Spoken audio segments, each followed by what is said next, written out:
on va démarrer donc ce live ce soir, notre deuxième émission, Les Mystères du Tarot, qui va on va vous parler de méditation avec le tarot. Alors, je ne sais pas si vous avez déjà chacun et chacune une pratique de la méditation. Et là, aujourd'hui, on va parler déjà de pratiques de méditation et comment on peut inclure le tarot dans ces pratiques-là. N'est-ce pas, Jordan? Tout à fait. Ok. Et alors, on va démarrer justement par une question qui est comment la méditation peut aider les gens dans leur pratique du tarot. Ou d'ailleurs, on pourrait aussi poser la question à l'envers, comment est-ce que le tarot peut aider les gens dans dans leur pratique de méditation? Alors, est-ce que tu veux bien répondre à cette question, Jordan, et puis je compléterai avec des éléments s'il y a besoin, pas forcément. Avec plaisir. Donc oui, par rapport à la question, comment est-ce que la méditation peut aider par rapport au tarot ou inversement? En fait, je pense qu'il faudrait déjà identifier les deux approches que peuvent être proposées par la méditation. C'est-à-dire qu'on peut aussi bien l'utiliser en tant que pratique préliminaire, c'est-à-dire comment la méditation peut nous permettre de nous mettre en condition, de nous préparer par exemple à une consultation, à une séance. On est vraiment alors pour ce live-là, je risque d'employer peut-être des termes un petit peu différents parce que la méditation est issue pour moi de mon parcours dans le bouddhisme. Donc c'est vrai que le terme de pratique préliminaire, moyen habile, c'est des choses qu'on utilise souvent. Donc pour la méditation, on a les pratiques préliminaires et ensuite on a les supports de méditation. Donc là, en l'occurrence, on pourrait envisager le tarot comme un support par lequel nous allons pouvoir aller à la rencontre de nous-mêmes, être vraiment dans cette démarche qui est proposée par la méditation, qui est de la contemplation, d'aller écouter, observer, d'amener un retour à soi. Mais ça, on va, je pense, l'aborder au cours de ce live. Donc voilà comment je pourrais présenter la méditation avec le tarot, sous ces deux aspects, et en sachant que la méditation peut aussi bien être utilisée et surtout prendre différents visages en fonction des personnes. Ça peut être notamment au travers du son, donc les mantras, ça peut être au travers du visuel avec les mandalas, on peut avoir aussi la respiration, on a plusieurs, ou l'aspect postural aussi, on a plusieurs visages qui peuvent être proposés. C'est intéressant parce que quand on observe les personnages du tarot, on peut vraiment aller vivre tous ces visages proposés par la méditation en fonction de ce qu'on a besoin. Et donc par rapport à ça, est-ce que toi, tu aurais quelque chose à ajouter? Est-ce que de par ton expérience et ton vécu personnel et aussi professionnel avec le tarot, est-ce que tu aurais quelque chose d'autre à ajouter? Oui, en fait, moi j'aime beaucoup méditer, alors pas forcément assise sur un coussin, c'est ce que je fais aussi, mais en fait je médite à plusieurs moments dans la journée, notamment lorsque je regarde une carte de tarot ou lorsque je monte à cheval aussi ou lorsque je vais me promener. Enfin, il y a tout un tas de pratiques. Moi je ne suis pas du verbe suivre une norme ou un standard particulier.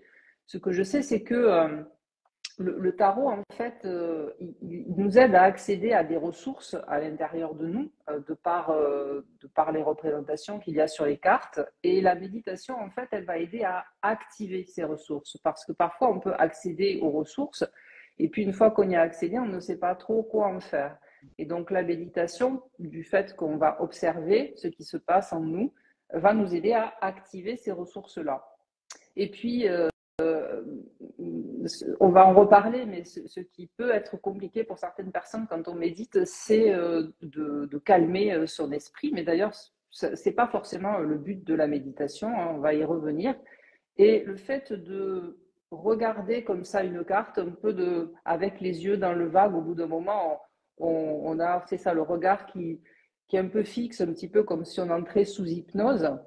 Eh bien, ça va permettre de calmer justement ces pensées. Un peu comme si on regardait la flamme d'une bougie ou le feu dans la cheminée. Ça fait un petit peu, en tout cas, moi, ça peut me faire ce même effet.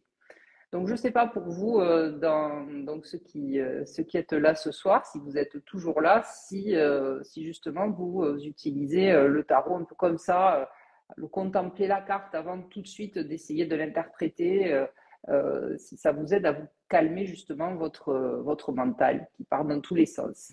Voilà pour ce que je pourrais rajouter pour cette pratique-là. je dirais aussi, bon, le mental, il est là tout le temps en train de sauter dans tous les sens. Et justement, quand on fait des lectures de tarot, il est embêtant parce qu'il veut toujours tout de suite donner des interprétations et on peut partir sur des choses qui sont complètement farfelues et ne plus écouter ce qui se passe en nous.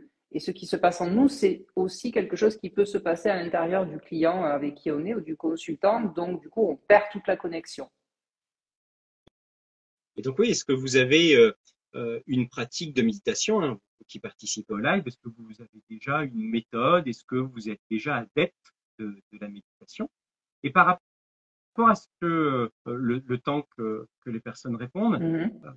donc toi, tu utilises le tarot en tant que support de méditation depuis combien de temps? Est-ce que c'est quelque chose qui a été qui est plutôt récent pour toi ou bien c'est quelque chose qui est venu assez rapidement dans ta rencontre avec le tarot notamment?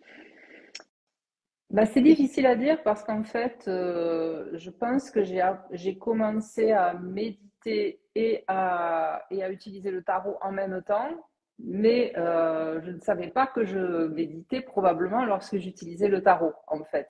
Donc, c'est assez récemment que je me suis rendu compte qu'en fait, c'était une sorte de méditation, de rentrer dans une carte comme ça et de m'y perdre un peu, voilà, de calmer le mental. Donc je devais peut-être le faire au départ, mais je ne m'en rendais pas compte. Donc voilà, je n'ai pas une pratique, on va dire, de la méditation qui soit sûrement aussi poussée que la tienne, parce que je sais que voilà, que tu as de l'expérience là-dedans. Donc c'est des choses que je devais faire probablement sans m'en rendre compte. Et toi donc d'ailleurs, ça fait combien de temps? Moi, méditer avec le tarot, j'avoue, c'est très récent et c'est via la formation tarotique qu'on a suivi ensemble où j'ai Oui. découvert la possibilité d'utiliser le tarot comme support de méditation, notamment au travers de la théâtralisation. Mhm. Et ça, c'est ce que je ne connaissais pas et que je trouve vraiment très intéressant en consultation, mais aussi en dehors pour nous-mêmes, pour aller un peu expérimenter différentes choses telles que nos mini-mois, par exemple. Donc, non, c'est plutôt récent pour moi. Ok, alors je vois dans le chat que, alors non, Audrey n'utilise pas le tarot comme support de méditation. Et Alice qui n'entend rien, ah, ça c'est embêtant. Alors, je ne sais pas si Non, non, c'est non. rien du tout. C'est le message de pendant elle médite pendant son travail, mais sans carte de tarot, comme ça elle n'entend rien. Ah, ben c'est la suite, d'accord, ok, ok, d'accord. Et donc, Catherine, aucune pratique a priori, mais je sais que vous découvrez le tarot depuis peu, mais je m'absorbe facilement dans la contemplation. En effet, donc ça c'est très intéressant et donc je vous invite évidemment à essayer sans avoir particulièrement de Ouais. but précis parce que ça justement c'est quelque chose. On parle beaucoup de méditation aujourd'hui, c'est devenu un peu fashion, hein, c'est à la mode de méditer, mais en fait, les gens le confondent souvent avec la relaxation, d'une part, et en plus, puisqu'on est toujours quand même dans une société où il faut atteindre des objectifs, avec la méditation, alors oui, je veux absolument atteindre un objectif qui est celui d'être plus détendu quand j'ai terminé, ou d'atteindre une espèce de mental blanc, hein, comme les moines bouddhistes. Alors, qu'est-ce que c'est d'ailleurs le mental blanc? Est-ce que tu en as déjà entendu parler? J'imagine que oui. Jordan, est-ce que tu peux nous expliquer ce que c'est que le mental blanc? Alors le mental blanc, c'est pas un vocabulaire que je connais. On Ok. n'utilisait pas du tout ce terme-là. Parce qu'en fait, dans le bouddhisme, on a plusieurs courants. J'en ai suivi deux, mais il y en a plein d'autres. Et la méditation peut être faite, par exemple, avec Zazen, mais on en reparlera tout à l'heure. Et l'objectif, c'est surtout de ne pas tomber dans cette idée, dans cet objectif, de ne plus du tout penser, de ne pas Oui. avoir d'émotions, parfaitement, on va dire, d'être absent. Neutre, c'est peut-être pas le bon terme, mais de ne plus rien avoir. Et en fait, ce n'est quasiment pas possible. D'ailleurs, les bouddhistes disent souvent que le mental n'est autre qu'un singe, et un singe qui saute de branche en branche. Donc l'idée, c'est toujours la persévérance, c'est-à-dire que lorsqu'on a l'impression d'avoir encore des pensées qui nous emmènent ailleurs, pas grave, on revient à l'instant Mhm. présent. Ça part 10 fois, on reviendra autant de fois.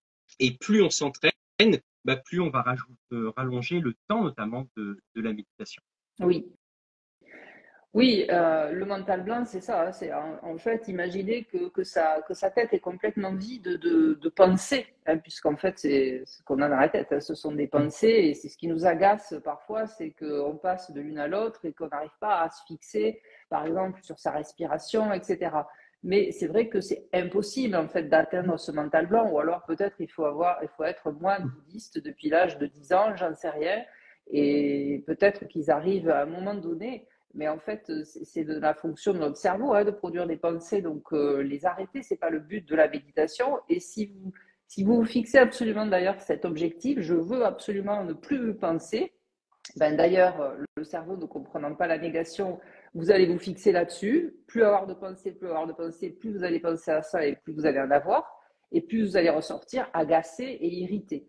Donc c'est vrai que les gens qui démarrent la méditation sont souvent agacés parce qu'ils n'y arrivent pas. Mais en fait, il y a rien à faire. Il n'y a rien à faire qu'apprendre à finalement à observer ce qui se passe en nous. Et pour en revenir à une remarque que je vois ici, c'est drôle, je pensais que c'était l'inverse, qu'interpréter une carte directement avec la spontanéité permet d'être plus juste. Euh, alors, c'est pas faux.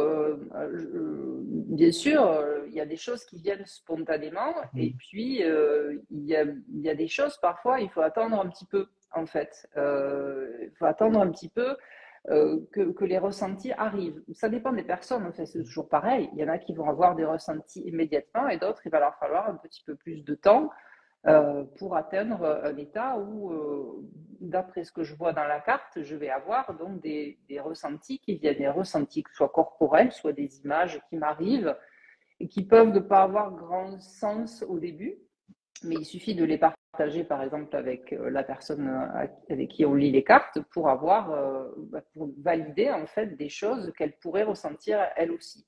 En fait, c'est un petit peu complexe comme processus, mais l'idée en fait de la méditation, c'est vraiment de nous aider à comprendre comment on fonctionne en fait, hein, de nous aider quand on s'observe, en fait, on observe un petit peu comme si on était en train de se regarder, méditer, justement, tiens, comment je respire, à quel moment mon esprit commence à vagabonder, tout ça. Donc, on commence à s'observer et plus on s'observe et mieux on va comprendre comment on perçoit la réalité.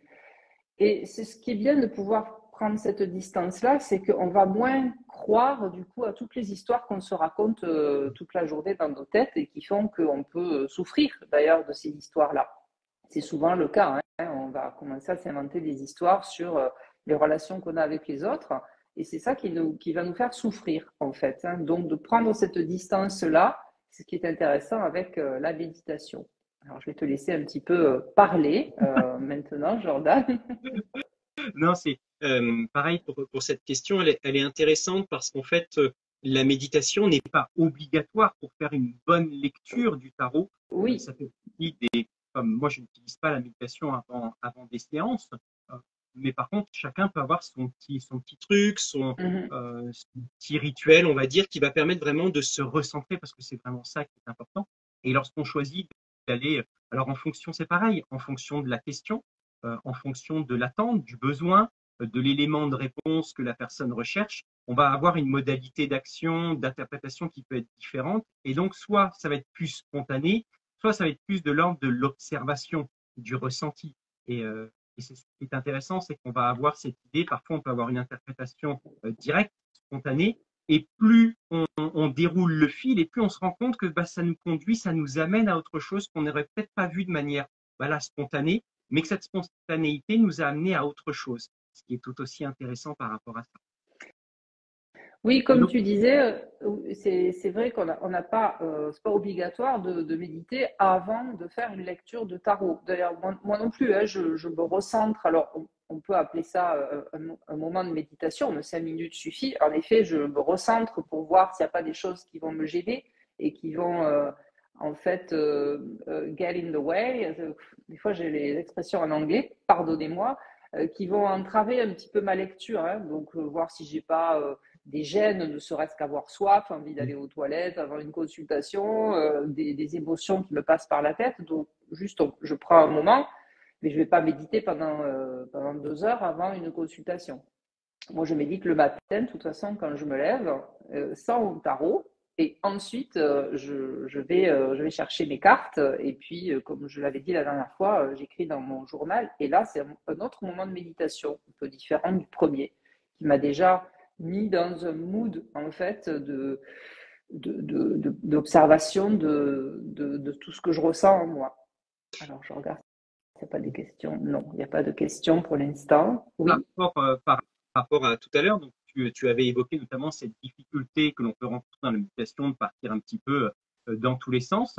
Quand il y a ces difficultés-là, quel pourrait être le conseil que tu pourrais donner ou que toi tu emploies notamment lorsque tu as l'impression, enfin non, lorsque tu vis vraiment euh, certaines certains dérangements intérieurs parce que soit au travers des émotions, soit parce que ton esprit vagabonde à droite et à gauche. Quand tu as ces difficultés-là, qu'est-ce que tu effectues, qu'est-ce que tu fais?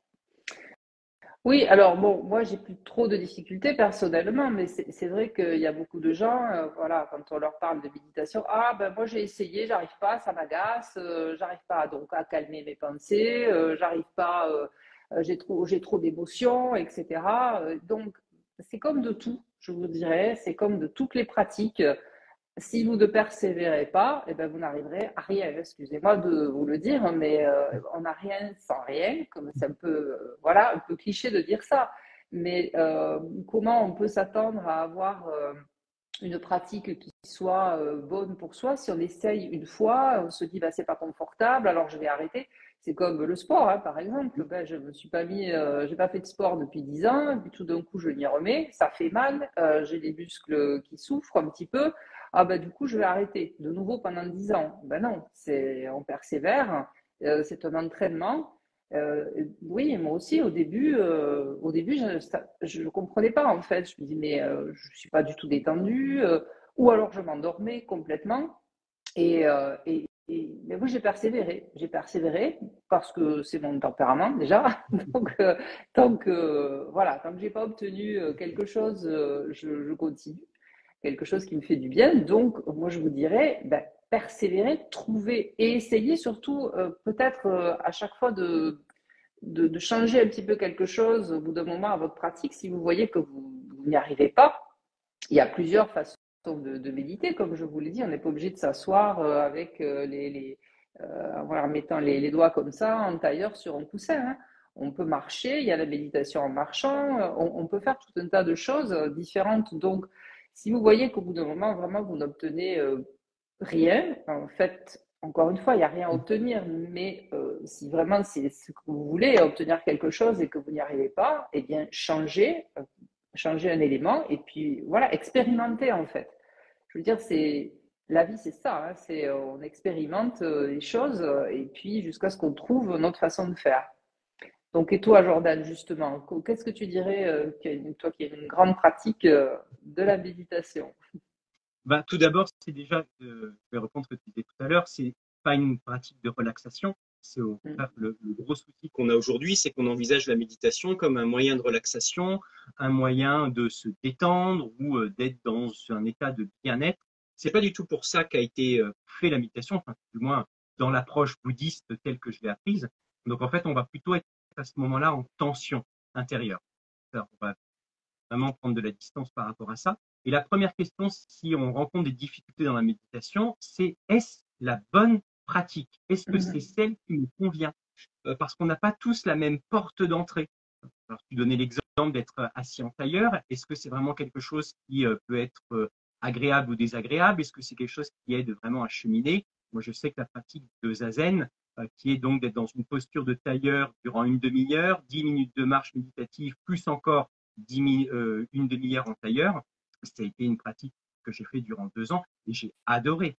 Mais voilà, je n'ai pas recommencé parce que j'ai eu un bénéfice à un moment et je me reconnaissais nécessairement dedans, mais j'ai persévéré dedans. Et je rejoins ce que tu disais, c'est vraiment de persévérer. Une fois qu'on a trouvé l'approche qui nous convient ou qu'on pense nous convenir, c'est bien vraiment de s'y consacrer. Alors, pas juste 15 jours ni 3 semaines, mais ça se compte plutôt en mois, donc sur 2, 3, voire même 6 mois, voire pourquoi pas même un an, pour essayer vraiment d'expérimenter, de voir les variantes, parce que la méditation a plusieurs visages. la respiration, la focalisation sur un élément extérieur, l'aspect visuel, le scanning corporel, c'est aussi Oui. utilisé. Et puis, c'est pas juste une méthode de détente parce qu'on a des psychothérapeutes, psychologues qui l'utilisent en consultation. On compte que d'amener l'écoute du corps, ça libère aussi des choses profondes. Donc, on a vraiment un panel assez large. Donc là, j'invite chacun à aller peut-être un petit peu rechercher, fouiner par rapport à ça, mais de ne surtout pas abandonner ou être déçu ou frustré parce que même depuis, j'ai dû commencer en 2010 la Mhm. pratique méditative dans le bouddhisme et même encore aujourd'hui, il peut m'arriver d'avoir des périodes où j'ai plus de difficultés, où mon esprit vagabonde, ça m'arrive encore. Et encore heureux, j'aurais tendance à dire. Donc, c'est pas parce que vous allez avoir 10, 15, 20 ans qu'automatiquement vous êtes d'une pureté impeccable pour la pratique. Non, peut toujours avoir des moments où on chute un petit peu. Mhm. Et puis, j'ai envie de vous dire, si vraiment vous sentez que vous n'y arrivez pas tout seul, il y a pléthore d'applications aujourd'hui gratuites ou semi-gratuites ou sur YouTube où on vous propose des méditations guidées. Moi, je veux dire, je n'ai pas honte de dire, j'utilise les méditations guidées, hein. Parce que d'une part, déjà, ça me permet de savoir combien de temps, hein, parce que malgré tout, on est occupés hein, tous dans la journée, donc je sais que je vais méditer 10 minutes, un quart d'heure, etc. Donc voilà, quand ça s'arrête, ça s'arrête. Si j'ai besoin d'en faire plus, je continue. Mais en fait, moi, j'aime bien les méditations guidées. Soit c'est juste de la musique, mais souvent, c'est quelqu'un qui parle. Alors, il y en a qui n'aiment pas les voix, il y en a ceci, il y en a cela. Bon, à un moment donné, on trouve les applications. Moi, j'utilise Insight Timer, qui est une application américaine, je pense, mais je crois qu'il y a des méditations en français aussi. J'ai vu déjà des guides, enfin, des personnes qui proposaient des méditations en français. Donc, moi, j'utilise celle-là parce qu'en plus, elle est gratuite. Elle vous propose des milliers et des milliers de musiques et de méditations. Donc, bah, moi, j'en profite. Donc, voilà, pour méditer sans le tarot, en tout cas. Et puis, bah, il y a évidemment les guides spirituels. Vous pouvez partir faire une retraite méditative, apprendre à méditer, hein. Voilà, il y a des cours de méditation. Enfin, vraiment, aujourd'hui, il y a de quoi faire, hein. Donc, il n'y a plus d'excuses. Quand on veut vraiment s'y mettre, évidemment. Encore une fois, ce n'est pas une obligation, hein. Pas du tout une obligation. Et Mm. tu parlais de l'application, il y avait aussi celle pendant un moment de Petit Bambou en français. Oui. Et je Mm. sais qu'il y avait aussi une mutuelle pendant un moment qui avait proposé, qui avait mis en place une application. Et, et D'accord. fait, ça me fait penser à autre chose, c'est que on parle souvent de méditation et hypnose. Et là, Mm. dans le livre de Kevin Finel, il évoque que la méditation est quelque chose qui peut être un petit peu plus difficile pour nous dans notre société à intégrer, parce que Mm. ça fait partie d'une autre culture. Par contre, on est davantage adepte à la adepte de l'hypnose, pardon, parce que c'est quelque chose qui est plutôt culturel, qui va avec notre fonctionnement. Donc c'est vrai que si Mm. jamais la méditation ne convient vraiment pas, vous pouvez très bien essayer l'auto-hypnose parce qu'on va retrouver des choses qui peuvent être un petit peu similaires sur certains points. Donc ne restez pas fermés, restez toujours vraiment ouvert par rapport à ça. Mm. Oui, oui, tout à fait. Il y a aussi beaucoup de livres. Moi, j'aime beaucoup Fabrice Midal, par exemple. J'ai d'ailleurs acheté, je crois que c'est dans la collection pour les nuls, là, il me semble. Alors, je crois, hein, je ne suis pas tout à fait sûre. Et en tout cas, il a écrit aussi des bouquins, dont un qui s'appelle Foutez-vous la paix. Donc voilà, c'est vraiment l'idée d'arrêter de penser qu'il faut absolument atteindre un objectif de performance avec la méditation. Et puis, quand on voit tous ces reels sur Instagram, les petites vidéos sur TikTok avec les images bien léchées de belles méditantes ou méditants au bord de la plage, etc. Waouh, ils sont tous minces et en bonne santé. Mais non, mais c'est pas ça. C'est la méditation, c'est pas confortable, hein. C'est vrai que c'est pas confortable parce qu'on s'aperçoit que d'abord notre esprit est très encombré. Alors même si on le sait, ben là on s'en rend encore plus compte. On se rend compte aussi que c'est très compliqué donc d'arrêter ce processus de pensée voilà, qui tourbillonne sans arrêt. On s'aperçoit qu'on a plein d'émotions aussi qui nous traversent. Donc c'est parfois inconfortable et souvent inconfortable d'ailleurs, surtout au début. Moi j'ai eu des moments franchement où Il me tardait d'arrêter, mais bon, encore une fois, je persévère et je C'est me bien. connais mieux en fait, hein. Alors, je vois qu'il y a Nadia qui est arrivée et Marc Chalot. Alors, je ne sais pas prononcer tous les pseudos. Voilà. Est-ce que tu as quelque chose à rajouter juste là-dessus? Non, écoute, je pense on peut continuer. Ok. Eh bien, je te laisse enchaîner sur la prochaine question ou le prochain point.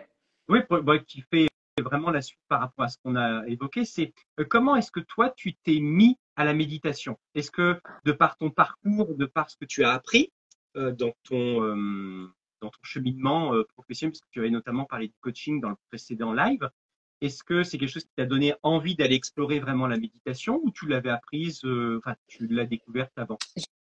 J'ai réfléchi quand j'ai préparé ce live, comment j'ai commencé. Donc, je crois que ça fait quand même une bonne dizaine d'années. Et je, je, je me souviens d'un prof, donc j'étais prof, hein, prof d'anglais dans ma vie précédente. Et donc, dans le lycée où j'ai enseigné pendant 16 ans à côté de Toulouse, il y avait un prof de méca qui, en parallèle, était méditant et qui proposait lui des cours de relaxation aux élèves parce que je pense que la méditation, c'était un peu compliqué peut-être pour eux.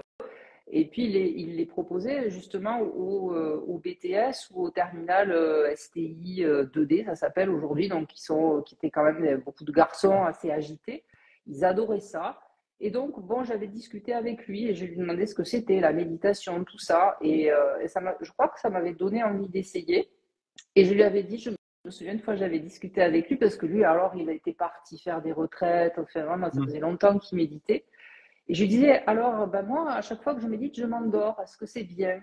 Et alors, je me souviens de sa petite. Oui, il me dit, c'est mieux que de s'énerver, mais en fait, il m'avait dit, c'est pas ça, en fait, la méditation. Donc, je pense que c'est à partir de ce collègue, peut-être que je m'y suis mis, mais on n'est pas, je suis pas du tout d'une famille ni du tout spirituelle, mais pas du tout qui a pas du tout de pratique de ce style, donc qui est plus dans les dès que ça va pas, ben, je prends plutôt un cachet. Donc, Mm. et puis l'observation de soi, pas trop. Donc, forcément, je ne vais pas du tout baigner là-dedans. Voilà. Donc, je ne sais plus vraiment comment j'ai commencé, mais ça fait à peu près une dizaine d'années. Voilà. Bon, et toi, alors, parce que toi, tu es Et moi, l'expert. Dis-nous. moi, j'ai découvert la méditation en 2006 avec ma première formation en Reiki, où là, il Mhm. était question de pratiques méditatives. Ça m'a donné envie d'aller creuser plus loin et quelques années après, j'ai suivi différents enseignements dans le bouddhisme tibétain, où là, les pratiques méditatives sont un peu différentes de celles que l'on peut rencontrer habituellement parce qu'on va se servir de supports de méditation, donc de divinités. Alors, c'est pas des dieux au sens grec ou égyptien comme on l'envisage dans certaines mythologies, c'est toujours des représentations qui vont être en lien avec nos qualités d'esprit, ce que nous portons intérieurement, ou nos distorsions de l'esprit avec lesquelles on va pouvoir travailler. Et l'idée, c'est on va réciter des mantras, on va avoir une visualisation qui doit être très précise, où l'on se fond un petit peu dans ce support de méditation.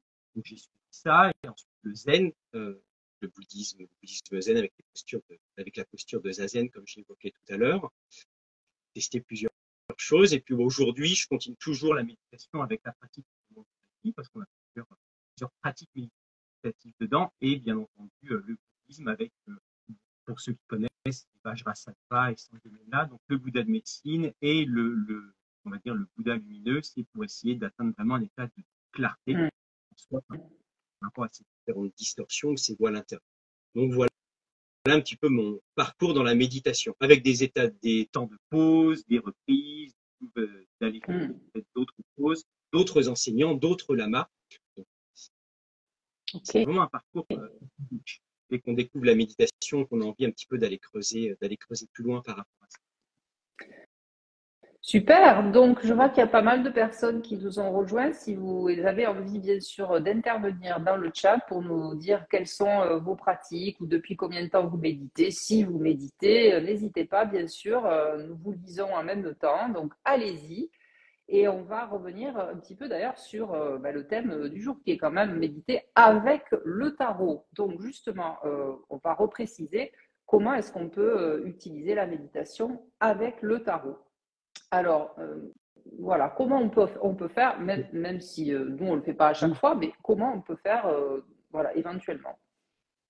Alors, comment utiliser? Oui, on a le côté de pratique, comme je le disais au début, donc pour ceux qui viennent de nous rejoindre, c'est la méditation dans le tarot, on peut la faire sous deux formes, enfin, d'après moi, d'après mon expérience, bien entendu, ça n'engage que moi. Le côté pratique préliminaire, qui est vraiment une mise en condition, on peut méditer avant une consultation, avant de se tirer les cartes, en se concentrant sur sa respiration, en faisant un scan corporel pour vraiment essayer de vraiment se rassembler, pour avoir vraiment cet aspect-là.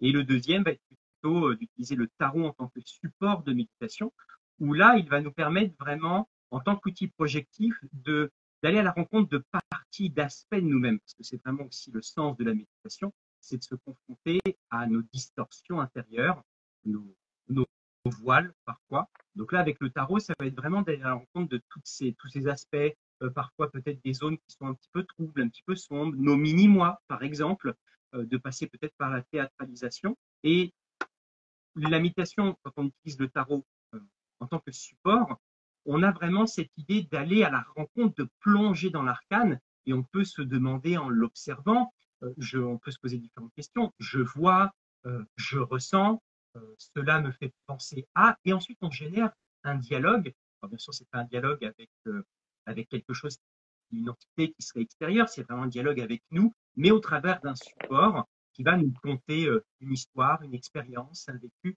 Ça, c'est vraiment très intéressant. C'est vraiment comme ça que je pourrais un petit peu définir la pratique de la méditation avec le tarot. Et Oui, c'est ça, hein. C'est-à-dire vraiment prendre une carte et puis je l'observe comme je m'observerai moi pendant que je médite. Et tout de suite, en fait, quand on prend une carte, par exemple, si vous tirez les cartes en général face cachée et que vous retourniez la carte que vous avez choisie, il y a tout de suite quelque chose qui se déclenche ou ah non, je voulais pas celle-là ou il y a tout un tas de ressentis qui vont apparaître lorsqu'on tourne la carte. Et justement, l'aspect méditatif, ça va être de noter ce qui se passe en nous lorsqu'on tire une carte particulière, spécifique. Qu'est-ce qu'elle nous fait Qu'est-ce qu'elle nous fait Qu'est-ce qu'elle déclenche en nous comme pensée, comme émotion, comme ressenti corporel. Et c'est ça qui en fait est intéressant, soit lorsque on se pose une question à nous-mêmes, bien sûr, ou lorsque le consultant a posé une question. Et si on est habitué justement à avoir cet aspect méditatif avec la carte, on va pouvoir lui répondre peut-être avec des réponses qui ne sont pas les réponses lambda, bateau, superficielles qu'on peut entendre voilà, chez beaucoup malheureusement de gens qui pratiquent un peu le tarot, on va dire, à la sauvage. Hein. Voilà, excusez-moi, mais à chaque fois, on va dire, envoyer des petites piques peut-être. oui. Et d'ailleurs, je vais rebondir par rapport à ce que tu disais. Lorsqu'on utilise le tarot en tant que support de méditation, on peut parfois tomber sur des cartes qui vont nous déranger, qui vont être perturbatrices. Qu'est-ce que tu pourrais donner comme conseil? Imaginons, là, moi, je tire l'arcane sans nom. Voilà, c'est quand même une carte qui n'est pas nécessairement agréable à voir au premier abord ou à tirer. Qu'est-ce que tu pourrais donner comme conseil pour les personnes qui sortent des cartes qui sont un peu désagréables, un petit peu dérangeantes, et de savoir un petit peu comment se positionner par rapport à ça?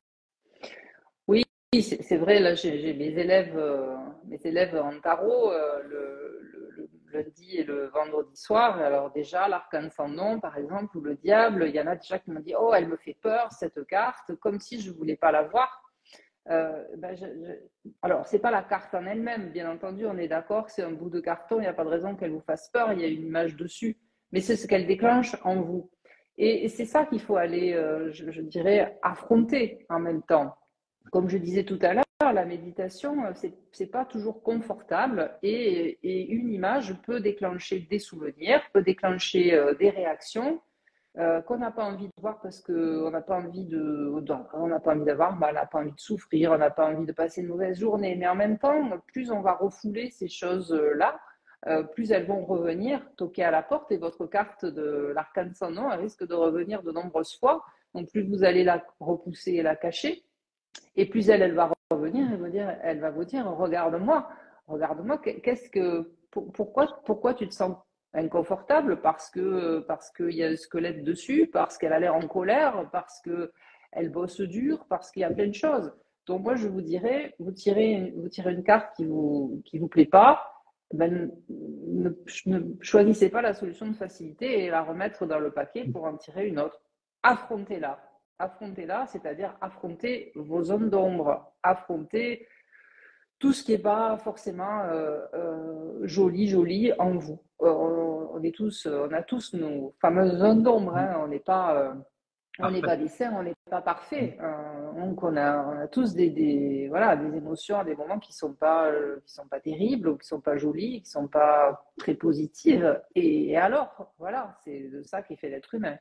Donc voilà, moi je dirais, allez-y, douce, à votre rythme. Si vous ne voulez pas affronter du premier coup l'arcane sans nom, eh bien, dites-vous qu'en tout cas, elle a quelque chose à vous dire et revenez-y et prenez votre temps. Moi, je suis quelqu'un qui va y aller direct parce que, encore une fois, je suis comme ça. Mais moi, je vous dirais, prenez votre temps, mais allez-y quand même. Regardez-la. Tu voudrais ajouter quelque chose là-dessus? Un autre conseil? Bon, écoute, mis à part le fait qu'une carte qui nous dérange nous renseigne sur nous, sur ce qui nous anime, sur ce qui nous compose, si elle est désagréable, on peut faire aussi l'exercice d'aller essayer d'associer cette carte-là avec un personnage de fiction ou autre. On pourrait même essayer de l'imaginer, par exemple, l'arcane ascendant, si elle est dérangeante, essayer de la visualiser en tenue de tutu, par exemple. Enfin, quelque Oui. chose qui vient peut-être un petit peu dédramatiser l'aspect visuel. Et puis le challenge, c'est aussi de se dire, cette carte me paraît négative, donc voilà tout le listing que je peux faire. Je dois donc, à présent, enfin, je dois, c'est un peu une injonction un peu forte.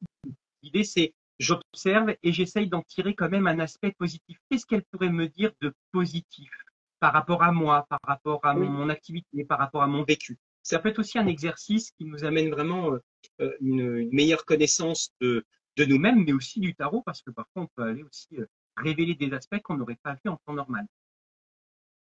Alors maintenant que tu m'as mis l'image de l'arcane sans nom avec un tutu, je vais avoir du mal à la prendre au sérieux, cette pauvre arcane sans nom. Hein?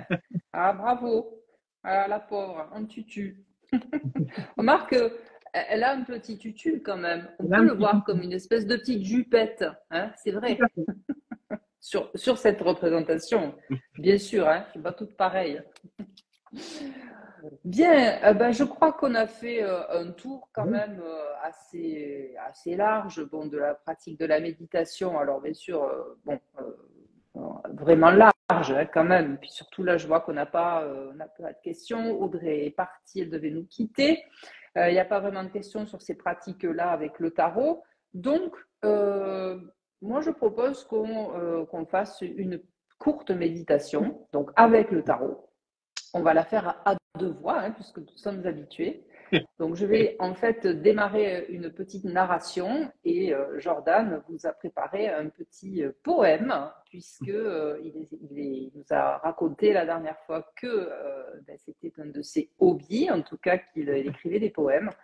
Donc, il va y avoir une petite incantation qu'il va vous proposer. Alors, on va mettre un petit peu de musique de fond. Je ne sais pas si vous allez l'entendre, on va essayer en tout cas. Voilà, je vais la lancer et puis on va voir si ça marche un peu. Voilà, donc je l'ai mise. Je ne sais pas si on entend grand-chose. Bon, c'est pas grave, hein, même si on n'entend pas. Alors, en fait, comme on est le 19 octobre, on va vous proposer une méditation qui a trait à ce jour-là, parce qu'aujourd'hui, c'est l'Armistium. Alors, c'est une fête religieuse qui était célébrée le 19 octobre en l'honneur du dieu Mars pour purifier les armes après les campagnes militaires de l'Armée. Et donc, au temps de Rome. Hein.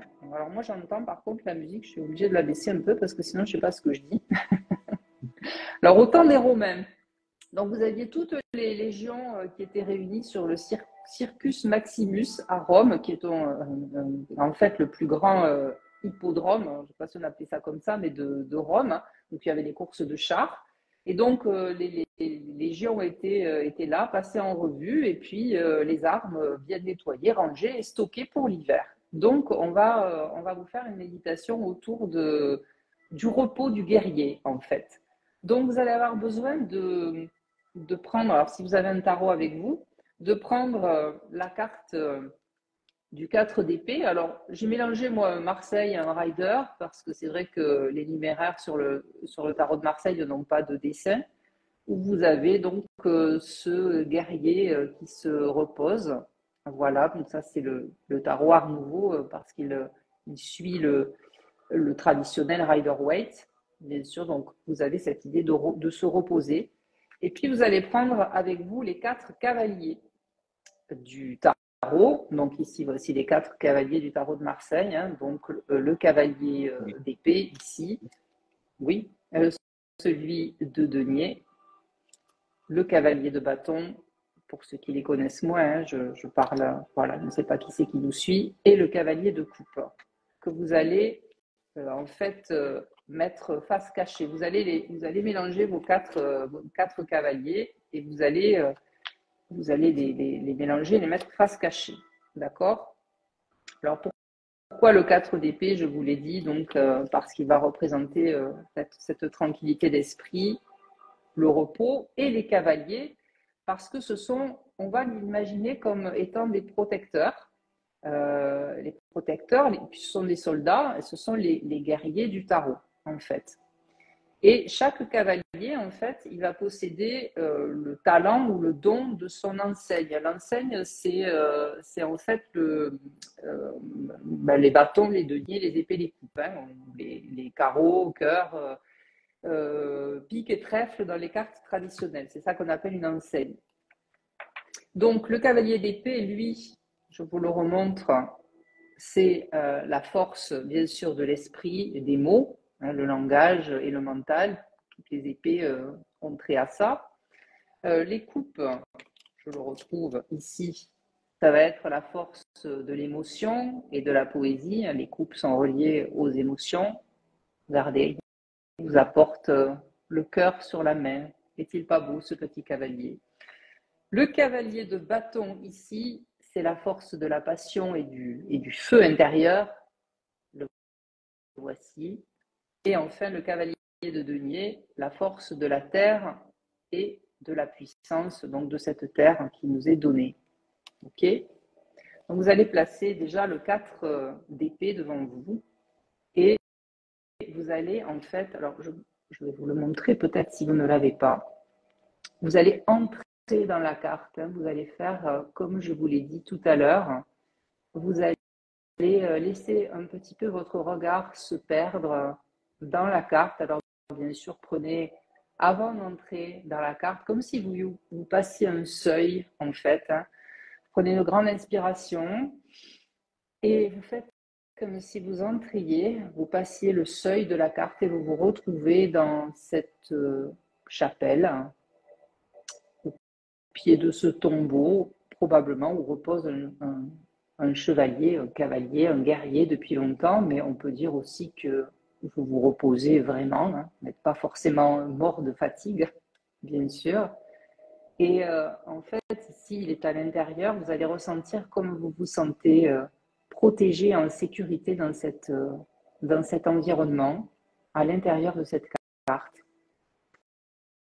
Et donc, pendant que vous êtes toujours dans cet environnement, dans cette chapelle, vous allez donc mélanger vos 4 cavaliers et les placer face cachée de chaque côté de votre 4 d'épée.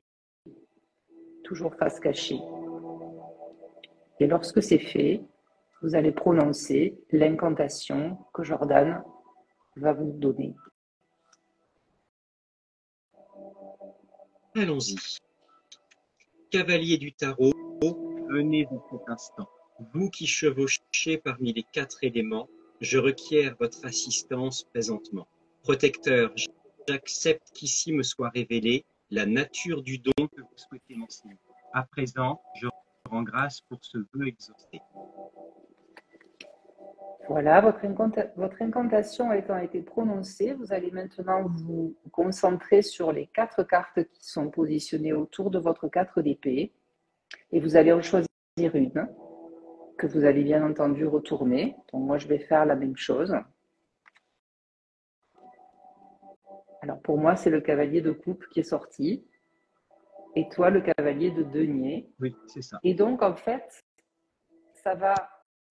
il va représenter votre cavalier ou chevalier, plutôt, on dit ici servant. Votre chevalier servant, c'est lui qui va vous protéger.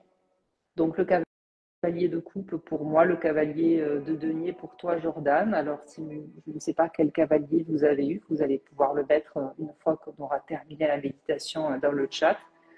Vous allez contempler votre cavalier, donc toujours pareil, là aussi, perdre un peu votre regard dans la carte, regarder le regard, contempler le regard du cavalier, qu'est-ce qu'il est en train de faire, qu'est-ce qu'il exprime comme émotion sur cette carte.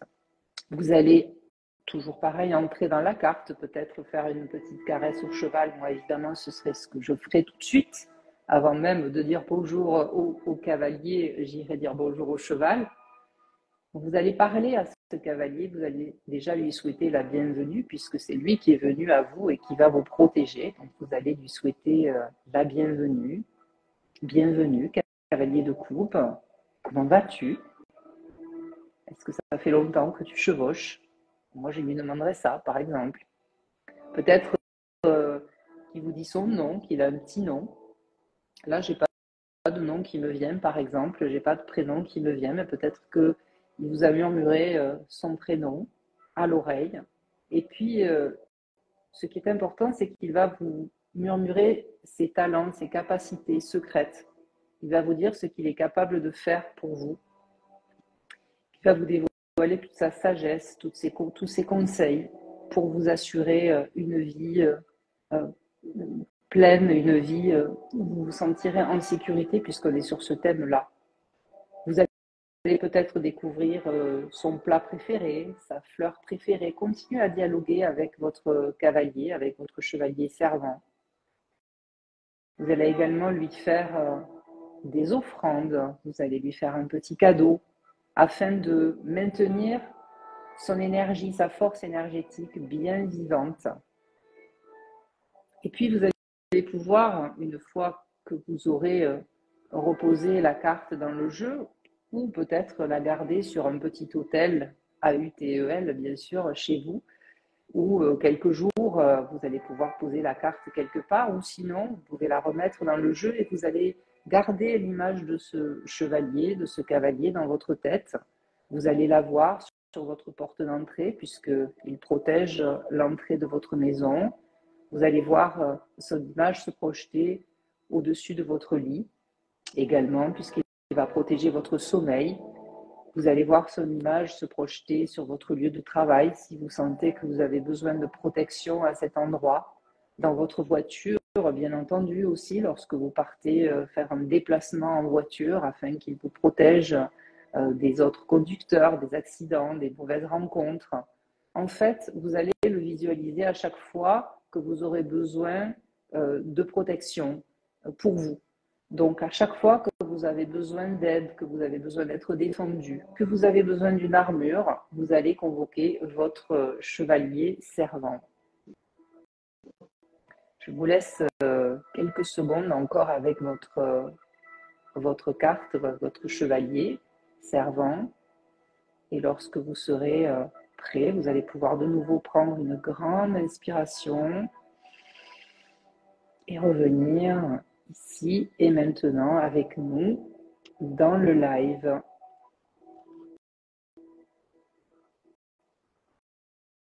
Alors, je ne sais pas, moi, si c'est d'avoir convoqué le chevalier servant, mais il est arrivé avec une mouche qui me tourne autour.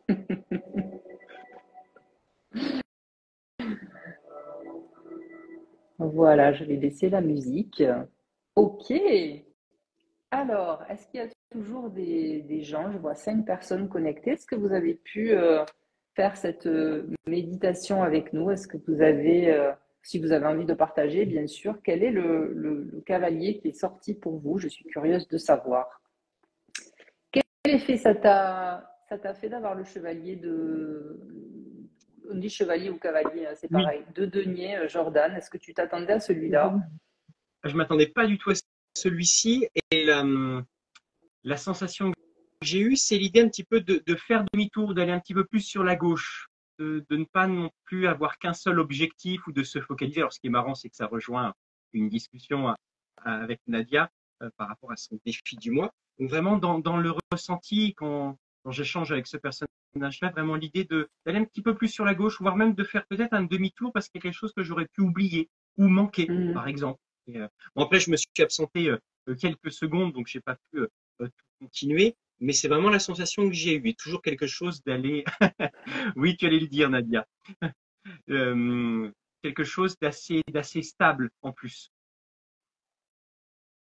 Ok. Et toi, avec ce cavalier, quelle était la Alors, sensation? j'ai été très surprise de le voir sortir, en fait. C'est vrai que j'ai du mal avec le cavalier de coupe, justement, l'aspect émotionnel chez moi. C'est pas que j'ai pas des émotions, hein, mais je suis quelqu'un de très mental. Et je vais, on m'a souvent, par exemple, reproché d'être un peu froide, voilà, je ne suis pas quelqu'un qui va vous serrer dans mes bras tout de suite. Bon, et donc quand je vois ce cavalier de coupe arriver avec son air un peu, il a les sourcils froncés, mais en même temps, j'arrive pas à définir. En fait, je le trouve un peu contrarié, je le trouve un peu triste, et en même temps, là, alors je sais pas pourquoi. Bon, évidemment, enfin, si, je sais pourquoi, parce que j'en vois beaucoup. Il me viennent des images du conflit israélo-palestinien en ce moment. Voilà, donc j'ai vraiment l'idée que ce cavalier, il est venu pour me dire, pour nous dire en fait que lorsque on montre de l'amour, on peut arriver quand même à régler beaucoup de choses. Et j'aimerais tellement que ces gens là-bas, ils arrivent à vivre ensemble. Alors, je le répète depuis plusieurs jours. Yann me dit, mon compagnon, il me dit, ouais, bah là, c'est pas demain que ça va arriver. Je sais bien, ça fait longtemps que ce conflit est là. Mais, euh, mais bon, je garde espoir. En fait, je me dis, il est peut-être venu me dire que oui, il fallait quand même garder espoir que l'amour peut arriver à résoudre beaucoup de choses. J'ai un petit peu de mal, hein, je dois dire, à exprimer ce que je ressens avec ce cavalier. Et son cheval un peu, je sais pas, il est... Ouais, bon, écoutez, je vais y réfléchir, je vais méditer là-dessus. Je suis un peu perplexe. Je ne pensais pas que ce serait celui-ci qui m'accompagnerait, en tout cas qui serait mon protecteur. Donc j'ai besoin de réfléchir là-dessus, en effet. Alors Nadia, est-ce que tu veux bien nous dire quel cavalier tu as tiré? Enfin, je ne sais pas si tu as pu faire la méditation avec nous, remarque, c'est possible que non. En tout cas, tu nous diras peut-être un petit peu plus tard. Mais ouais, c'était intéressant. Mm. N'hésitez pas vous-même si la méditation, vous l'avez trouvée peut-être un petit peu courte ou ça, vous avez manqué de temps pour aller vraiment l'explorer, aller à la rencontre de ce cavalier, vous pouvez, après le live et dans les prochains jours, hein, reprendre la découverte de cette carte, méditer avec, Bien sûr. garder un papier, un stylo, enfin un cahier, un stylo à côté de vous pour vraiment noter vos ressentis, vos sensations, ce que vous percevez d'un point de vue physique, d'un point de vue mental. Laissez vraiment le libre cours un petit peu, on va dire, à l'imagination et ce que vous pouvez percevoir. Nadia Noumé, j'ai pas pu suivre, un peu prise au dépourvu, mais je réécouterai le replay. Ok. Oui, pas de souci, bien sûr. Mais bon, vous voyez en fait comme bien peut-être moi ce cavalier m'invite vraiment à méditer sur lui parce que là je sentais de la confusion en fait lorsque tu m'as demandé ce que j'avais ressenti parce que ben, justement il est c'est le domaine des émotions, les coupes et c'est toujours compliqué hein, de dire exactement ce qu'on ressent. Il y a tout un mélange d'émotions qui sont là et donc forcément c'est vraiment des choses contradictoires un petit peu qui arrivent avec ce cavalier. Mais je vais me le mettre sur la table de nuit ce soir. Donc j'imagine que, enfin je vais en tout cas poser l'intention que dans la nuit, il me vienne des choses à propos de lui. Et pour, Ok. et pour les autres, est-ce que est-ce que vous souhaitez communiquer en commentaire les différentes cartes que vous avez tirées, enfin la carte du cavalier que vous avez tirée, et si elle fait écho par rapport à ce que vous vivez en ce moment, ou si au contraire il y a un état peut-être de confusion, vous ne savez pas trop comment entrer en relation avec celle-ci, comment méditer avec. N'hésitez pas avant que l'on passe à donc la dernière partie du live, Mhm. qui va être donc la partie questions-réponses, tirage, tirage de tarot, tirage de cartes. Bien entendu, on le rappelle, les questions qui sont posées vont être vraiment en lien avec la thématique du live. Donc là, c'est vraiment tout ce qui gravite autour de la méditation. On va vous proposer quelques exemples. Alors, je laisse toujours un petit peu de temps aux personnes. Est-ce que tu souhaites que l'on présente déjà le type de questions qu'il pourrait poser? Oui, bien sûr. Oui, parce que, comme on vous l'a dit, lors de ces lives, on vous propose de vous tirer des cartes, comme on dit, à la fin, mais toujours autour du thème du jour. Donc, peut-être que vous vous dites, eh ben, je sais pas, quelle question poser à propos de la méditation avec le tarot, ou la méditation tout court. Donc, nous avons des exemples de questions. Peut-être que ça vous donnera des idées. Alors, je vous en donne quelques-unes. Par exemple, quelle est la pratique méditative qui me serait la plus utile ou la plus bénéfique en ce moment? Que puis-je faire pour être plus assidu dans mes méditations, dans ma pratique de la méditation, pour ceux qui ont du mal? Quelle carte me représente dans ma pratique de la méditation? Donc d'ailleurs, on va en parler pour nous deux. Pourquoi est-ce que j'ai des difficultés à méditer? Quelle est cette résistance en moi? Donc ça, c'est une question sur peut-être quelque chose qui vous vient de votre passé. Quelle partie de moi ai-je besoin d'aller explorer? Ah, le chat qui arrive. Ou avec quelle carte dois-je travailler en ce moment? Donc ça, ce sont des exemples de questions autour du thème que vous pouvez nous poser et on se fera un plaisir de vous tirer une carte avec le tarot de Marseille pour ma part. Oui, je sais pas si c'est le moment. Je sais pas si tu veux sortir, il pleut beaucoup. J'ai un chat très sonore. Ok. Bah écoute, peut-être le temps que les personnes, si vous avez des questions, donc n'hésitez pas à mettre les questions en commentaire, enfin, votre question en commentaire. Et puis, bah, en attendant, moi, ce que je te propose, c'est dans ces cas-là qu'on se fasse nous-mêmes un tirage. Enfin, Oui, qu'on se fasse nous-mêmes. alors déjà, j'ai réfléchi à quelle carte me représente justement lorsque je médite. Donc, alors immédiatement, vous allez me dire, c'est pas très original, mais c'est vraiment la papesse. Alors, je les ai toutes regardées pour voir s'il y en avait une autre, puisque la dernière fois, lorsqu'on parlait de créativité, moi, j'en ai eu plusieurs qui me parlaient. Et Hmm. puis non, alors vraiment pas les autres, parce que moi, quand je médite, je suis vraiment, déjà, il fait nuit, je suis toute seule, je suis assise.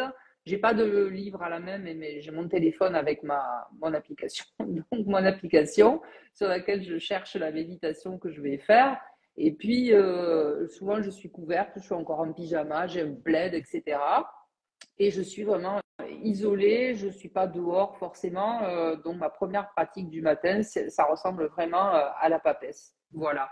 Donc, j'en ai pas trouvé d'autres, en tout cas.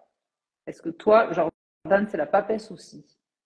Oui, oui, j'aurai la papesse et j'aurai l'empereur, moi. Ok. L'empereur parce que notamment dans l'une des pratiques, enfin, la plupart, mais le, dans le Shikkiden Reiki, on a une pratique par rapport au Bokai, enfin, les préceptes, etc. Et on veille à avoir une posture la plus stable, dans laquelle vraiment on se sent en sécurité, en pleine présence. Et c'est de cette posture-là que va découler notamment certains bénéfices liés à la méditation. Et c'est vrai qu'en observant, j'aurais tendance à aller sur l'empereur parce que quand je médite, l'aspect postural est très important pour moi. Ok. Alors, une question de ta maman. Quelle carte me représente? Oui, et moi j'avais avec quelle carte dois-je travailler en ce moment? Donc on va répondre déjà à Alice. Alors est-ce que tu veux Bah, lui tirer ou je faire peux le faire. comme la dernière fois? Et puis Nadia aussi qui demande, je suis curieuse de savoir quelle carte me représente. J'imagine que c'est me représente. par rapport à la méditation parce que je n'arrive pas vraiment à méditer, je n'arrive pas à m'y astreindre régulièrement, du coup, je médite peu. Euh, ok, alors on va démarrer déjà avec Alice. Et donc, bon, Réglisse, tu te décides. Alors, non, tu n'es pas venue pendant la méditation, hein, parce que viens, monte. Monte. C'est un chat qui ne sait pas se décider. Alors, Alice, quelle carte vous représente, ou tu représentes, je ne sais plus si j'avais dit tu ou vous, dans votre pratique de la méditation? Donc, je ne sais pas si vous pratiquez comme votre fils déjà. Ah, Réglisse, il a dit non, pas trop alors. Ok, donc j'ai celle-ci qui vient. Et c'est la carte du monde qui vous représente dans votre pratique de la méditation. Alors une carte où on voit ce personnage féminin, déjà, enfin en tout cas pour moi, c'est un personnage féminin. Il a l'air quand même avec des seins, des hanches, donc nu, avec ce voile qui le cache, et qui a l'air de danser dans cette, ce qu'on appelle la mandorle au milieu. Donc, j'aurais tendance à dire, Alice, que ce serait une pratique de la méditation qui serait en mouvement quand même, parce que contrairement à la papesse qu'on a vue tout à l'heure, elle esquisse des mouvements. Ça peut être une marche, d'ailleurs, elle peut être en train de marcher, elle peut être en train de danser, mais en tout cas, ce serait plutôt en mouvement. Donc, quelque chose qui aurait peut-être alors, elle a un bâton aussi, et puis en fait, le cercle autour, là, je viens de penser à un tambour un petit peu, donc comme si vous aviez besoin d'un rythme, en fait, qui vous mette dans une espèce peut-être de transe ou quelque chose qui me fait penser aussi à des danses amérindiennes, où on danserait autour du feu, autour d'un totem, je ne sais pas. Donc quelque chose qui soit assez dynamique, en tout cas, pour votre pratique de la méditation. Alors vous allez me dire dans le chat si déjà vous méditez et puis si c'est quelque chose qui vous parle, hein. En tout cas, le monde, voilà pour vous, Alice. Les chats qui parlent sont les plus mignons. Oui, il est mignon, c'est sûr, il est chiant aussi. La nuit, on voudrait qu'il se taise. Hein? Alors, on va faire le tirage à Nadia. Donc, bah écoute, ah, oui, j'ai oublié de te demander si tu voulais rajouter quelque chose, bien sûr, Jordan, à cette Non, carte. non, parfait. Est-ce que ça représente ta maman? Mais déjà, tu savais plus où elle habitait, alors. Oui, déjà, oui. Alzheimer quand il me tient. Et ce qui est intéressant, et le fait, voilà, de ne pas bouger beaucoup, le fait du rythme, en effet, ça peut peut-être être quelque chose qui est intéressant, Hmm, quelque chose qui donne un rythme à la méditation. Peut-être que ça mhm. peut être une porte d'entrée assez intéressante. Je sais que parfois maman a des difficultés, enfin, comme beaucoup, parce que c'est difficile de vraiment trouver la méthode qui convient. On explore beaucoup de choses. Là, peut-être qu'au travers avec le rythme, la notion du rythme, ça peut être intéressant, un totem. Oui, oui, oh, ça peut être vite fait, hein, quelques branches, des pommes de pin, on peut faire un totem avec des bouts de ficelle, hein. Pas besoin de l'acheter d'ailleurs, ça peut être une pratique méditative de créer quelque chose avec des éléments qu'on a dans la maison ou dans le jardin, justement de se prendre un moment pour créer ce totem. C'est une bonne idée, pourquoi pas. Et en plus, vous seriez en mouvement. Voilà. Ok. Allez, tu tires la carte ou les cartes à Nadia, donc qui voulait savoir donc, quelle carte elle représente par rapport à la méditation parce qu'elle a Donc, du mal. Ah, c'est pour fait. Nadia, le pape, par rapport à la carte qui la représente, par rapport à la méditation. Alors, il y a deux personnages qui me paraissent intéressants. Donc, premièrement, le pape et les deux personnages en dessous. La première sensation que j'ai pu avoir, c'est vraiment ces deux personnages dans l'idée de plutôt être adepte des choses que l'on entend, que l'on écoute. On a besoin d'un pédagogue, on a besoin de quelqu'un qui puisse guider pour vraiment pouvoir s'astreindre ou vraiment pouvoir suivre la méditation. Parce que au premier abord, le pape n'est pas non plus une carte qui va nous parler de méditation. On a plutôt une carte d'aspiration, de contemplation, mais de prière notamment. Il y a une notion qui peut être aussi de la dévotion et que peut-être par rapport à la pratique méditative que tu utilises. Excellent. La pratique méditative que tu utilises, peut-être que la forme qu'elle a n'est pas en adéquation avec ce que tu portes intérieurement. Peut-être qu'il faudrait essayer de voir des approches avec lesquelles tu te connectes peut-être à une dimension plus subtile. Mental, c'est pas le bon terme, mais plus subtil. Et dans le cas où tu souhaiterais continuer dans la méditation, peut-être que d'aller sur sur vraiment des pistes audio, sur des accompagnements par rapport à la méditation, ça pourrait être intéressant. Donc, soit cet aspect-là, soit celui d'avoir peut-être une pratique davantage tournée sur la prière, l'aspiration, les incantations, enfin, quelque chose qui est un petit peu rythmé, qui nous relie, qui nous connecte à quelque chose de plus grand, pour peut-être faire chiffrer le mental, parce qu'on voit que les branches sont au niveau du casque, donc comme si de l'enfermement qu'il peut y avoir au niveau de la coiffe que le pape possède, eh bien, c'est son râteau, le concept le permet de connecter d'autres choses. Donc, on peut avoir ces deux aspects. Est-ce que ce sont des éléments qui peuvent faire écho par rapport à ta pratique, je vais dire du tarot, par rapport à ta pratique de la méditation, et est-ce que c'est quelque chose que tu pourrais expérimenter? Est-ce que tu aurais d'autres choses, toi, à rajouter par rapport à ce pape en guise de carte qui peut représenter la pratique méditative? Alors oui, ben, en fait, je vais redire un petit peu ce que tu as dit, mais c'est vrai que le pape, il enseigne, hein, donc peut-être trouver alors un guide, un enseignant, soit en présentiel, comme on dit, hein, si peut-être tu as des cours autour de chez toi, ou commencer avec des méditations, enfin commencer, ou persévérer avec des méditations guidées. Alors, elle dit que oui, justement, c'est ce qu'elle a fait, de méditation Mm. guidée. Je fais également des appels à l'univers en mode prière, mais que je n'avais pas envisagé que c'était une méditation. Alors, donc ça lui correspond bien. Donc, tu vois, je pense que je n'ai pas grand-chose à rajouter. Mais moi, en fait, quand tu as tourné la carte du pape, j'ai vu l'antenne tout de suite et je me suis dit que peut-être, Nadia, tu avais un problème parfois pour. De Ben, je, connecter. je dis ça, mais oui, pour te connecter à, alors, voilà, au divin, à l'univers, tu l'appelles comme tu veux, parce que je projette peut-être des difficultés que j'ai moi. Comme je l'ai dit, je viens pas du tout d'un milieu spirituel. Donc, moi, en fait, la méditation aussi, à un moment donné, ça a été la recherche peut-être d'une connexion que je n'avais pas ou que j'avais du mal à trouver. Et ça m'énervait parce que je me suis dit, ah, il y a des gens qui ont l'air tout de suite de se connecter à quelque chose, ils ont des visions, ils ont des choses, machin.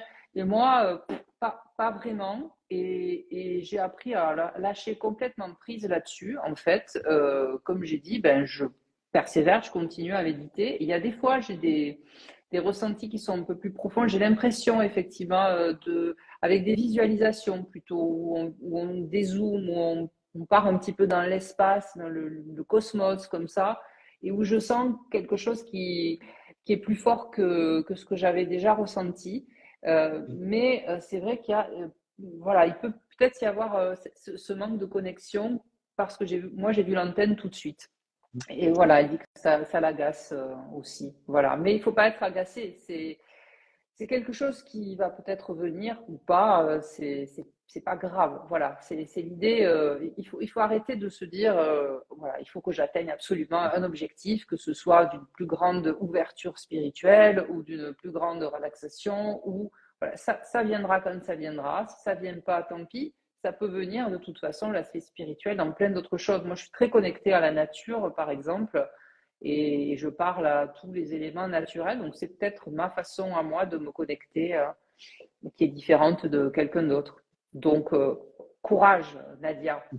Et puis cette connexion que tu avais évoquée, ça peut être aussi vraiment le fait de chercher des pratiques méditatives qui permettent cette connexion, qui sont Mm. davantage tournées sur le fait d'être en lien, d'être en reliance, d'être en relation avec quelque chose d'universel, quelque chose de plus grand, quelque chose de plus vaste, mais qui est, avec la carte du pape, c'est quelque chose qui est à l'extérieur de soi. Vraiment, à d'autres Mm. pratiques, on va passer de l'intérieur vers l'extérieur. Là, c'est peut-être de l'extérieur vers l'intérieur. Donc, à creuser. Ok. Eh bien, je crois que ça fait déjà presque 1 heure et demie que nous allons pouvoir clore, puisque de toute façon, il n'y a plus beaucoup de monde sur ce live, donc je pense qu'on va pouvoir clore. Et puis Réglis, il nous a bien fait comprendre que ça suffisait. Alors maintenant, il est installé sur mes genoux. Jusqu'à quand, je ne sais pas, parce que, comme je vous l'ai dit, c'est un chat qui a du mal à se décider. Alors, on va quand même lire qu'est-ce qu'elle met. Nadia, oui, je passe aussi par d'autres choses. L'art m'aide, mais en ce moment, c'est compliqué. Et c'est là où j'ai eu les meilleurs moments de flow. Voilà. Donc, c'est ça. Hein, parfois, ça vient, en fait, cette connexion à quelque chose de plus grand que nous quand on ne s'y attend pas. Et des câlins à réglisse. Oh, ben oui. Voilà. C'est fait. Ok. Eh bien, écoutez, donc, on va clore cette émission de ce soir. Alors, la prochaine fois, nous nous retrouverons non pas jeudi, mais vendredi, because of me, parce que je ne pourrai pas le jeudi soir. Donc, on vous le proposera, donc ce sera le vendredi, je ne sais pas la date, mais dans 15 jours. Et nous parlerons d'un sujet qui, j'imagine, va aussi vous intéresser, c'est toutes les idées préconçues sur les tarologues, les voyants, les cartomanciens, enfin voilà, d'ailleurs, il y a plusieurs appellations, Oui. les taropeutes aussi peut-être, toutes les idées préconçues qui circulent encore malgré toute la, voilà, toute la communication qu'on peut faire aujourd'hui là-dessus, toutes les idées préconçues qu'il peut y avoir sur notre pratique. Voilà. Eh bien, on Quelque vous chose à remercie encore. rajouter? Ah Oui. ben, je vais remercier les participants et participantes hein, pour leur présence, pour la participation. Et puis, rendez-vous à non pas jeudi, mais vendredi prochain. D'ici là, prenez bien soin de vous. Continuez à méditer avec le tarot. N'hésitez pas à nous faire des retours aussi par rapport à la carte que vous avez tirée. Et notamment, si vous visionnez le live par la suite, n'hésitez pas à nous faire un petit peu vos retours, vos ressentis, vos vécus par rapport à vos tirages et surtout par rapport à cette méditation qui vous a été proposée par Elisabeth. Oui, et puis bravo pour le bohème hein, quand même, parce que moi je t'ai demandé d'écrire ça et paf, 1 demi-heure après c'était fait. Hein, donc chapeau. Merci Ok. bien. Eh bien, écoute, on se retrouve 5 minutes, Jordan, pour débriefer notre live. Et puis, nous, on vous souhaite une très bonne soirée. Et puis, on vous dit à dans 15 jours. En attendant, Bonne, évidemment, on se voit sur les réseaux. ouais, Allez, bye bonne soirée. bye. Au revoir. Bye bye. Ciao.